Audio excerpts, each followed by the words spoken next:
How many of you own an iPhone? I'm assuming a lot of you actually do own one. Um, how often do you use your iPhone? Maybe 3 hours, 4 hours, 5 hours, 6 hours, depending on who you are. You may use it a lot. But do you know how many iPhones were sold in 2020? Over 100 million iPhones were sold in 2020. But Apple's efforts are bigger than just selling an iPhone. Apple's efforts can go super broad. But today I'm going to talk about two of my favorite reasons why I love Apple. One is their carbon neutrality by 2030. It's something that I stand by every single day when I use my iPhone. And then the other thing is the accessibility options that come with every single device that Apple sells. And I'd like to go over that with you. For one, Apple is making efforts to go carbon neutral by 2030. That is an insane idea that is hard to comprehend. Carbon neutral by 2030. That means their carbon output and input are at zero. And beyond that is going to be negative, carbon negative by 2030. That's something to think about. And so essentially, the way that they've been doing this is by changing the manufacturing process. There's really two ways. The way that Apple is doing this is that they're doing it in two ways. One effort that Apple's making is by making the manufacturing process of their new iPhones be reduced to the carbon footprint outside. That is, changing the way that the actual device is being made, doing all these different adjustments to make sure that the output is being reduced. There have been devices that have gone from technically 100% down to 75% reduction. And the efforts that they're making is also that they're also trying to reduce plastic e-waste from devices. So one of the ways that they're doing that is they're changing how they make their phones and their devices. And the other is that they're making sure that we use cleaner energy that is better for the world. One being that they use 100% recycled gold, rare earth elements that are also recycled. They're also using recycled water bottles and aluminum. And the other way is using clean energy and manufacturing their devices in a cleaner way to reduce carbon emissions. And one thing that they're doing is that they're removing plastic e-waste from their devices. That is, for one, removing the plastic sheeting from their devices, and two, removing the charging brick.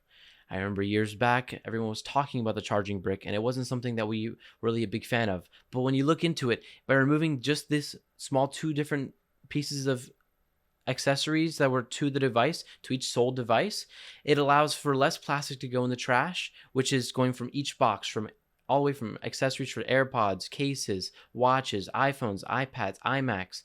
Everything was trash. Everything was trash going around there. And so it adds up and accumulates to more and more recycled trash, when in reality, we can just stop using the trash. So by removing the plastic, it allows for less trash to go into the environment. And by removing the little charging brick, it allows for less e-waste to go into the environment, for one going into a little drawer and collecting dust, while other people could be possibly using this. And so yes, they are selling it, but it's a way to have also reduction of the size of the actual box, so it's able to fit in more devices in a box, so you're able to ship that out to more and more people in one truck, and less e-waste in drawers and less people throwing out their trash if they don't need it.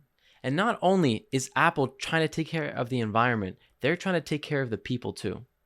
Accessibility options are something that people don't realize that they have on their phone. It's been out for years. People have had it in their first iPhones since it first came out. They help people who have issues with difficulties with vision or hearing. And some of the options may be for for the magnifier app on your device. It has door detection, and it has display settings and zoom. Those are just some of the small features that are in the device that already come with it, that are dedicated to those people that have issues with vision. And for hearing, they have sensory alerts, they have sound recognition, and live captions. And there's obviously more than just that. And then for those who have difficulty with mobility and cognitive issues, there's even more.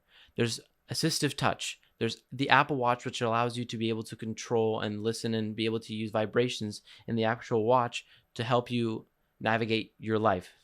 Then there's also those, you have the back tap on the iPhone, and Siri Plus shortcuts, which allows you to be able to ask Siri to help you out do certain tasks.